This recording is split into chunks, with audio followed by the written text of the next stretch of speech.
Good morning all. ഞാൻ Ramakrishnan TB, SEBI registered research അനലിസ്റ്റാണ്. ഈ ഓഡിയോ കേട്ടതിന് ശേഷം ഡിസ്ക്ലെയിമർ കൂടി വായിച്ചു നോക്കണമെന്ന് താല്പര്യപ്പെടുന്നു. കഴിഞ്ഞ ആഴ്ചയിലത്തെ ബെറ്റർ ക്ലോസിങ്ങിന് ശേഷം ഇന്ന് മോർണിംഗിൽ ഏഷ്യൻ മാർക്കറ്റുകളിൽ ഒരു മിക്സഡ് സെൻറ്റിമെൻ്റാണ്.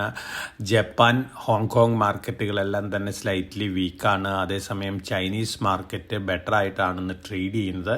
ഇന്ന് നമ്മൾ എക്സ്പെക്റ്റ് ചെയ്യുന്നത് ഒരു ഫ്ലാറ്റ് അല്ലെങ്കിൽ ഒരു മ്യൂട്ടഡ് ഓപ്പണിംഗ് ആണ്. കഴിഞ്ഞ വെള്ളിയാഴ്ച അമേരിക്കൻ മാർക്കറ്റുകൾ ബെറ്റർ ആയിരുന്നു, വീക്ക് ടു വീക്കും ബെറ്റർ ആയിരുന്നു. ടെക്നോളജി സ്റ്റോക്കുകൾ തന്നെയാണ് അമേരിക്കയിൽ വീണ്ടും മുന്നേറുന്നത്.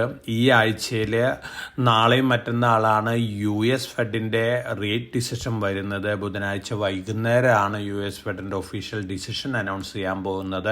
0.25% നിരക്കിൽ ഇൻട്രസ്റ്റ് റേറ്റ് കുറയ്ക്കും എന്നുള്ളൊരു എക്സ്പെക്റ്റേഷൻ ആണുള്ളത്. തീർച്ചയായിട്ടും ഇത് അമേരിക്കൻ മാർക്കറ്റിലും അതുപോലെ തന്നെ എമർജിംഗ് മാർക്കറ്റുകളിലും ഗോൾഡിനൊക്കെ ഒരു പോസിറ്റീവ് ഇമ്പാക്റ്റ് നൽകാനുള്ള സാധ്യതകളുണ്ട്. ഇത്തരത്തിലുള്ള ന്യൂസുകൾ ഓൾമോസ്റ്റ് ഡിസ്കൗണ്ടഡ് ആണ്. എന്നിരുന്നാലും US ഫെഡിൻ്റെ മീറ്റിങ്ങിന് ശേഷമുള്ള സ്റ്റേറ്റ്മെൻറ്റുകൾ അതുപോലെ തന്നെ അൺഎക്സ്പെക്റ്റഡ് ആയിട്ട് 0.5% നിരക്കിൽ അങ്ങനെ US ഫെഡ് ഇൻട്രസ്റ്റ് റേറ്റ് കുറച്ച് കഴിഞ്ഞാൽ തീർച്ചയായിട്ടും അതൊരു പോസിറ്റീവ് ഇമ്പാക്റ്റ് വലിയ രീതിയിൽ അമേരിക്കൻ മാർക്കറ്റിലും എമർജിംഗ് മാർക്കറ്റുകളിലും ഗോൾഡിൻ്റെ കാര്യത്തിലൊക്കെ ഉണ്ടാക്കിയേക്കാം. ഇന്ന് മോർണിംഗിൽ നോക്കുകയാണെങ്കിൽ കമോഡിറ്റികൾ നോക്കുകയാണെങ്കിൽ ഗോൾഡ് സ്ലൈറ്റ്ലി ബെറ്റർ ആണ്. അതേസമയം സിൽവർ സ്ലൈറ്റ്ലി വീക്കായിട്ടാണ് ട്രേഡ് ചെയ്യുന്നത്. ഒപ്പം മറ്റ് കമോഡിറ്റികൾ നോക്കുകയാണെങ്കിൽ ഓൾമോസ്റ്റ് ഫ്ലാറ്റ് അല്ലെങ്കിൽ സ്ലൈറ്റ്ലി വീക്കായിട്ടാണ് ഇന്ന് മോർണിംഗിൽ ട്രേഡ് ചെയ്യുന്നത്. ഗോൾഡിനെ സംബന്ധിച്ച് നോക്കുകയാണെങ്കിൽ വേൾഡ് ഗോൾഡ് കൗൺസിലിൻ്റെ നവംബർ മാസത്തെ ETF ഡാറ്റ വന്നിരുന്നു. ടോട്ടൽ ഗ്ലോബലി ഗോൾഡ് ETFകൾ വാങ്ങിയിട്ടുള്ള 38.5 ടൺസ് ആണ്.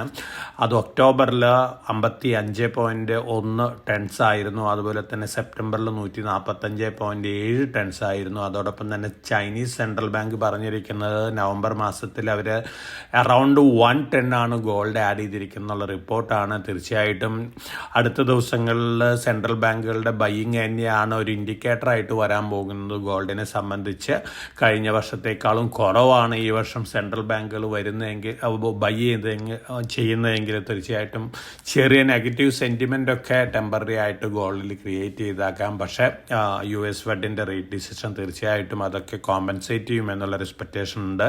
എന്നിരുന്നാലും ഗോൾഡിലൊരു വൊളാട്ടിലിറ്റി ഒക്കെ എക്സ്പെക്റ്റ് ചെയ്യാൻ 2024 ടാർജറ്റ് ഇൻടാക്റ്റ് തന്നെയാണ്. എല്ലാ ഫോറിൻ പോർട്ട്ഫോളിയോ ഇൻവെസ്റ്റേഴ്സും റിസർച്ച് ഹൗസസും ഒക്കെ പറയുന്നത് gold $5,000 per ounce 2026 December 31 cross ചെയ്യുമെന്ന തരത്തിലുള്ള റിപ്പോർട്ടുകളാണ്. അതോടൊപ്പം തന്നെ സിൽവറിനെ സംബന്ധിച്ച് നോക്കുകയാണെങ്കിൽ പോസിറ്റീവ് ന്യൂസ് ലോസ് തന്നെയാണ് സിൽവറിലും വന്നുകൊണ്ടിരിക്കുന്നത്.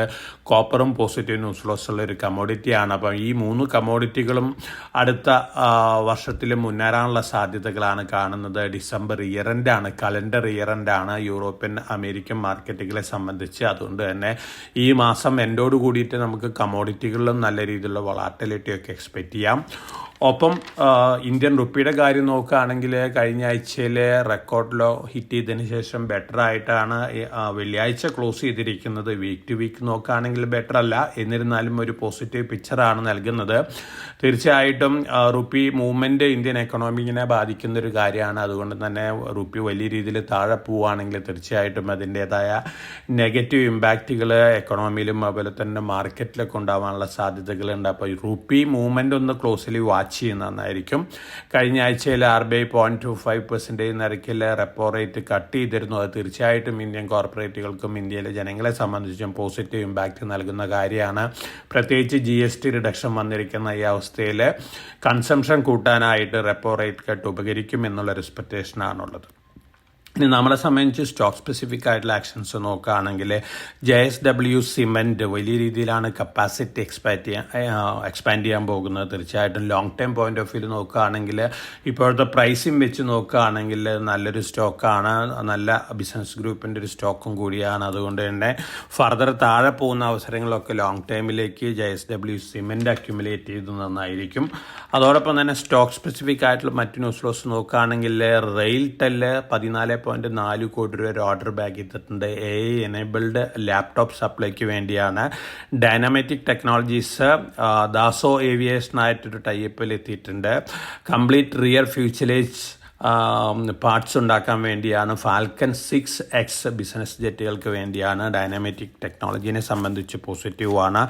എംടാർ ടെക്നോളജീസ് 194 കോടി രൂപ വരെ സിവിൽ ന്യൂക്ലിയർ ഓർഡേഴ്സ് ബാഗ് ചെയ്തിട്ടുണ്ട്. എംടാറിനെ സംബന്ധിച്ച് പോസിറ്റീവാണ്. അതോടൊപ്പം തന്നെ ഹിമാചൽ ഫ്യൂച്ചറിസ്റ്റിക് കമ്മ്യൂണിക്കേഷൻസ് 656 കോടി രൂപ ഓർഡർ ബാഗ് ചെയ്തിട്ടുണ്ട്. ഒപ്റ്റിക്കൽ ഫൈബർ കേബിൾ സപ്ലൈക്ക് വേണ്ടിയാണ്.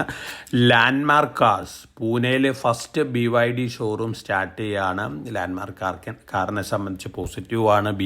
BYDയുടെ വെഹിക്കിൾസ് എല്ലാം തന്നെ വളരെ അട്രാക്ഷനുള്ള വളരെ ഡിമാൻഡുള്ള വെഹിക്കിൾസാണ്. അതോടൊപ്പം തന്നെ ഡൽഹി വരെയും ഓട്ടോമാറ്റിക് ലോജിസ്റ്റിക് ഡ്രോൺ ഇംപ്ലിമെൻ്റ് ചെയ്യാൻ പോവാണ്.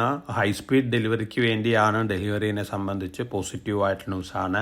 കഴിഞ്ഞ വെള്ളിയാഴ്ച പ്രൊമോട്ടേഴ്സ് ബൈ ചെയ്തിട്ടുള്ള green ply industries, gateway district parks, അതുപോലെ തന്നെ ഉഷ മാർട്ടിൻ, ഈ സ്റ്റോക്കുകളിലാണ് പ്രൊമോട്ടേഴ്സ് കഴിഞ്ഞ ആഴ്ചയിൽ ബൈ ചെയ്തിട്ടുള്ളത്. ഒപ്പം കൊച്ചിൻ ഷിപ്പ്യാർഡ് 4 ഇലക്ട്രിക് ടഗുകൾ ഉണ്ടാക്കാനുള്ള ഓർഡർ യൂറോപ്യൻ കമ്പനിയിൽ നിന്ന് ലഭിച്ചിട്ടുണ്ട്. അഡീഷണൽ ആയിട്ട് 4 ടഗുകൾക്കുള്ള ഓർഡേഴ്സ് വീണ്ടും ലഭിച്ചേക്കും എന്നുള്ള റിപ്പോർട്ടുകളുണ്ട്.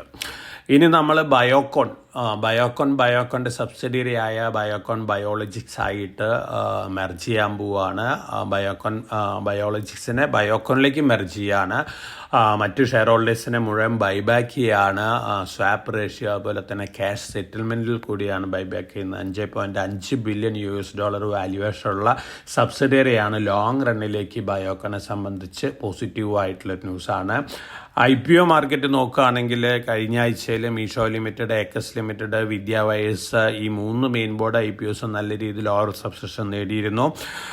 ഒപ്പം SME സെഗ്മെൻറ്റ് നോക്കുകയാണെങ്കിൽ BSE SME സെഗ്മെൻറ്റിലുള്ള നമ്മൾ സജസ്റ്റ് ചെയ്തിരുന്ന luxury time limited second day 85.9 times over subscription നേടിയിട്ടുണ്ട്. ഇന്നാണ് ക്ലോസിംഗ് ഡേ.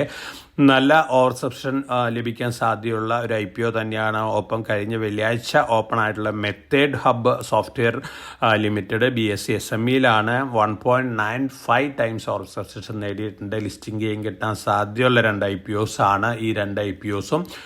ഈ ആഴ്ചയിൽ 8 SME IPOs ഉണ്ട് ഓപ്പൺ ആവുന്നത്. പക്ഷേ ഫണ്ടമെൻ്റൽ പോയിന്റ് ഓഫ് വ്യൂവിൽ ഫണ്ടമെൻ്റൽ പാരാമീറ്റേഴ്സ് വെച്ച് നോക്കുകയാണെങ്കിൽ റെക്കമെൻഡ് ചെയ്യാവുന്ന IPOs ഒന്നും തന്നെയില്ല. എന്നിരുന്നാലും KV ടോയ്സ് ലിമിറ്റഡ് BSE SMEയിൽ വരുന്ന ടോയ് മാനുഫാക്ചറിങ് കമ്പനിയാണ്. ഹ്യൂജ് പ്രീമിയം ഗ്രേ മാർക്കറ്റിലൊക്കെ കാണിക്കുന്നുണ്ട്. ഹൈ റിസ്ക് എടുത്തിട്ട് SME IPOയിൽ അപ്ലൈ ചെയ്യുന്ന ഇൻവെസ്റ്റേഴ്സിന് കൺസിഡർ ചെയ്യാം. ഒരു പക്ഷേ ലിസ്റ്റിംഗ് പ്രീമിയത്തോടുകൂടി ലിസ്റ്റ് ചെയ്യാനുള്ള സാധ്യതകളുണ്ട്. അതോടൊപ്പം തന്നെ മെയിൻ ബോർഡിൽ ഈ ആഴ്ചയിൽ 5 IPOs ഉണ്ട്. ഈ 5 IPOസിലും അപ്ലൈ ചെയ്യാവുന്നതാണ്. ഇന്ന് ഓപ്പൺ ചെയ്യുന്ന 2 IPOs ഉണ്ട്. Corona remedies 1062 upper price band. അതോടൊപ്പം തന്നെ Wakefit innovations 195 upper price band വരുന്നത്. കൊറോണ ഫാർമസ്യൂട്ടിക്കൽ രംഗത്തുള്ള വുമൻ ഹെൽത്ത് കെയർ പ്രൊഡക്ട്സ്, അതുപോലെ തന്നെ ഓൺകോളജി പ്രൊഡക്ട്സ്, യൂറോളജി പ്രൊഡക്ട്സ് ഒക്കെ ഉണ്ടാക്കുന്ന ഒരു കമ്പനിയാണ്. നല്ലൊരു IPO ആണ്. ഒപ്പം wake fit innovations mattresses, furnitures, furnishing ഒക്കെ ഡയറക്റ്റ് ടു കസ്റ്റമർ സപ്ലൈ ചെയ്യുന്ന ഒരു കമ്പനിയാണ്. അപ്പോൾ ഈ 2 IPOസും ലിസ്റ്റിംഗ് ഗെയിനോടുകൂടി ലിസ്റ്റ് ചെയ്യാനുള്ള സാധ്യതകളാണ് കാണുന്നത്. അതോടൊപ്പം തന്നെ 10-ാം തീയതി ഓപ്പൺ ചെയ്ത് 12-ാം തീയതി അവസാനിക്കുന്ന 2 IPOs ഉണ്ട്. പാർക്ക് മെഡി വേൾഡ് ആണ്. 14 ഹോസ്പിറ്റൽ സ്ട്രിംഗിൽ റൺ ചെയ്യുന്ന ഒരു കമ്പനിയാണ്. നല്ലൊരു IPO ആണ്. ഒപ്പം nephro care health care limited dialysis രംഗത്തുള്ള സർവീസ് പ്രൊവൈഡറാണ്. അതോടൊപ്പം തന്നെ അടുത്ത വെള്ളിയാഴ്ച ഓപ്പൺ ചെയ്യുന്ന ICICI പ്രൂഡൻഷ്യൽ IPO വരുന്നുണ്ട്. 2165 അപ്പർ പ്രൈസ് ബാൻഡ് വരുന്നത്. അപ്പോൾ ഈ ആഴ്ചയിൽ 5 മെയിൻ ബോർഡ് IPOs ഉണ്ട്, 8 SME IPOs ഉണ്ട്. മെയിൻ ബോർഡ് IPOs എല്ലാം തന്നെ അപ്ലൈ ആവുന്ന IPOs ആണ്. ഇതൊക്കെയാണ് ഇന്നത്തെ മാർക്കറ്റ് ന്യൂസ് ഫ്ലോസ്. വളരെ കോഷ്യസ് ആയിട്ട് മാർക്കറ്റിൽ മൂവ് ചെയ്യാൻ സ്ലൈറ്റ് വൊളാറ്റിലിറ്റി ഒക്കെ മാർക്കറ്റിൽ കണ്ടേക്കാം. നാളെ മറ്റന്നാളും വളരെ ക്രൂഷ്യലാണ്. ബുധനാഴ്ച വൈകുന്നേരം US ഫെഡിൻ്റെ ഡിസിഷൻ വരും. അപ്പം നമ്മളെ സംബന്ധിച്ച് നോക്കുകയാണെങ്കിൽ കമോഡിറ്റികൾക്ക് അന്ന് വൈകുന്നേരം ഇമ്പാക്റ്റ് ഉണ്ടായേക്കാം. അതേസമയം ഗിഫ്റ്റ് നിഫ്റ്റിയിൽ അന്ന് വൈകുന്നേരം തന്നെ ഇമ്പാക്റ്റ് ഉണ്ടായേക്കാം. നമ്മളെ സംബന്ധിച്ച് അതിൻ്റെ ഒരു ഇമ്പാക്റ്റ് ഒക്കെ വരാൻ പോകുന്നത് വ്യാഴാഴ്ചയാണ്. അപ്പോൾ വളരെ കോഷ്യസ് ആയിട്ട് മാർക്കറ്റിൽ മൂവ് ചെയ്യുക. സ്റ്റോക്ക് സ്പെസിഫിക് ആയിട്ടുള്ള ആക്ഷൻസ് ആണ് നമ്മൾ എക്സ്പെക്ട് ചെയ്യുന്നത്. ഗോൾഡ്, അതുപോലെ തന്നെ സിൽവർ, കോപ്പർ, ഈ കമോഡിറ്റികൾ വീണ്ടും മുന്നേറാനുള്ള സാധ്യതകളുണ്ട്. ഗോൾഡിൻ്റെ കാര്യത്തിൽ ഒരു വൊളാറ്റിലിറ്റി ഒക്കെ കണ്ടേക്കാം. അപ്പോൾ എല്ലാവർക്കും നല്ലൊരു ട്രേഡിൻ്റെ ആശംസിച്ചുകൊണ്ട് ഞാൻ ഇന്നത്തെ പ്രീ മാർക്കറ്റ് കമൻറ്റോട് അവസാനിപ്പിക്കുകയാണ്. Thank you.